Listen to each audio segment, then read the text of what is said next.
Sobra-sobra pa nga.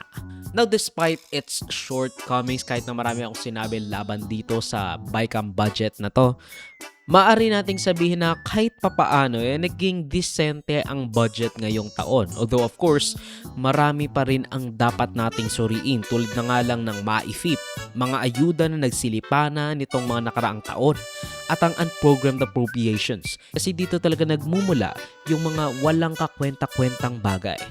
Yung mga madaling makurakot at or at the very least, maging pet projects daw para para iboto ulit sila sa susunod na eleksyon.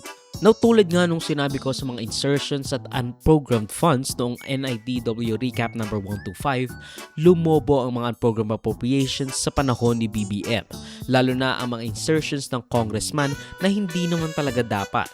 Kaya nga siya tinawag ng President's Budget, di ba? Yung NEP.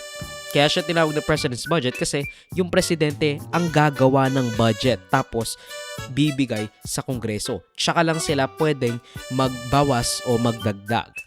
Tapos yung mga gabinete at congressman at tsaka yung mga senador, todo insert ang ginagawa. So talagang magugulat ka na, bakit hindi mo alam to, BBM?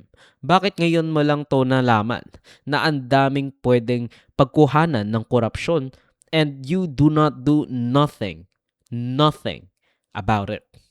No, it's either alam ni BBM lahat yan, o isa nga siyang walang kamuwang-muwang na presidente na ginagamit lang ng mga pinagkakatiwalaan niya para mas lalo pang magpayaman at hututan ang kaban ng bayan.